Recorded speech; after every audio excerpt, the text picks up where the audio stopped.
The global true crime community has just been completely shaken to its core following a massive dual-release event on Netflix. The streaming giant has officially dropped a highly intense, investigative documentary titled The Murder of Rachel Nickell, alongside a gripping, deeply emotional three-part companion drama series called A Witness. Directed by the highly acclaimed BAFTA-nominated director Lucy Bowden, this production dives directly into the raw, unvarnished truth behind one of the absolute most notorious, haunting, and deeply controversial criminal cases in modern British history.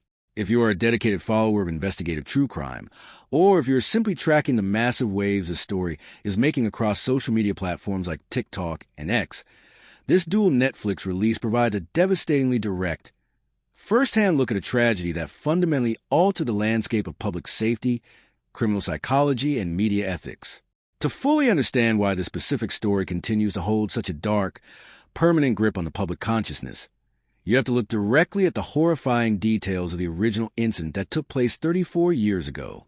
On July 15, 1992, a vibrant 23-year-old mother named Rachel Nickell was enjoying a peaceful afternoon walk across Wimbledon Common, one of the largest and most popular public green spaces in southwest London. She was accompanied only by her family dog, Molly, and her beloved 2-year-old son, André Hanscombe. In broad daylight, an unknown assailant launched a sudden, incredibly vicious and unhinged assault. Rachel was brutally attacked, sexually assaulted, and stabbed a staggering 49 times in a frenzied explosion of violence. The pure brutality of the crime sent shockwaves straight through the entire nation. But what made the tragedy stick permanently in the minds of the public was the devastating detail that her toddler son, Alex, was the sole witness to the entire event, and was later discovered by passers-by literally clinging to his mother's body. The newly released Netflix documentary masterfully shifts focus away from traditional true crime tropes, choosing instead to analyze the catastrophic, systemic failures of the subsequent police investigation, and the decades of psychological trauma endured by the family left behind. Faced with massive, unrelenting public pressure and daily front-page media scrutiny, the Metropolitan Police grew increasingly desperate to secure a swift conviction. Lacking any concrete forensic or physical evidence connecting anyone to the crime scene, detectives turned to a prominent criminal psychologist to build a highly specific behavioral profile of the killer. When investigators identified a local man named Colin Stagg, who seemingly fit aspects of that psychological profile, they launched an incredibly controversial, deeply deceptive undercover sting operation known as Operation Edsel.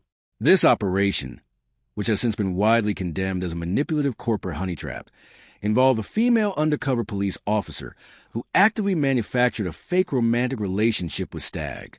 The officer spent months exchanging elaborate, dark psychological fantasies with him in an aggressive, highly calculated effort to extract a confession, despite the fact that Stagg consistently and repeatedly denied having any involvement whatsoever in Rachel's murder.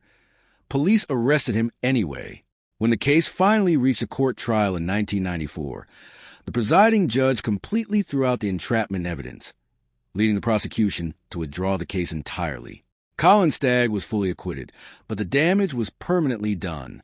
He spent 13 months in custody, and for more than a decade, his name remained falsely linked to the horrifying crime, eventually resulting in the Home Office awarding him over £700,000 in damages years later.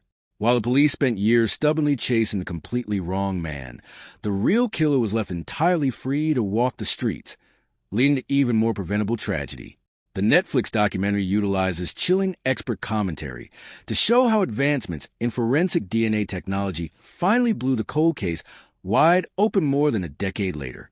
In 2004, a specialized team of investigators launched a comprehensive re-examination of the preserved crime scene evidence. The scientific breakthrough delivered an undeniable, direct match to a convicted serial offender and murderer named Robert Napper. Devastatingly, official reports later revealed that police had missed multiple clear opportunities to take Napper off the streets years before Rachel was ever attacked, including a direct call from Napper's own mother warning authorities about his violent sexual impulses. In 2008, Napper finally pleaded guilty to manslaughter on the grounds of diminished responsibility due to severe mental illness, and was locked away indefinitely inside a high-security psychiatric facility. Ultimately, The true heart of Netflix's new presentation lies within the raw, profoundly moving participation of Rachel's partner, André Hanscombe, and her son, Alex, who is now 36 years old. For over 3 decades, the duo maintained an incredibly private life, moving across Europe to places like France and Spain just to escape the relentless, predatory hounding of British tabloid journalists. Appearing on screen together in The Murder of Rachel Nickell and serving as acting consultants on The Witness, father and son are finally using their platform to shed light on the brutal cost of repeated police interrogations inflicted upon a traumatized child. Alex candidly shares the demonic burden of being forced to constantly relive his worst childhood nightmare for the sake of a flawed investigation, while simultaneously delivering an incredibly powerful message of healing, hope, and the ultimate triumph of love over absolute evil. It is a stark, unforgettable reminder that behind the sensationalized headlines of true crime, there are real human lives left to pick up the pieces.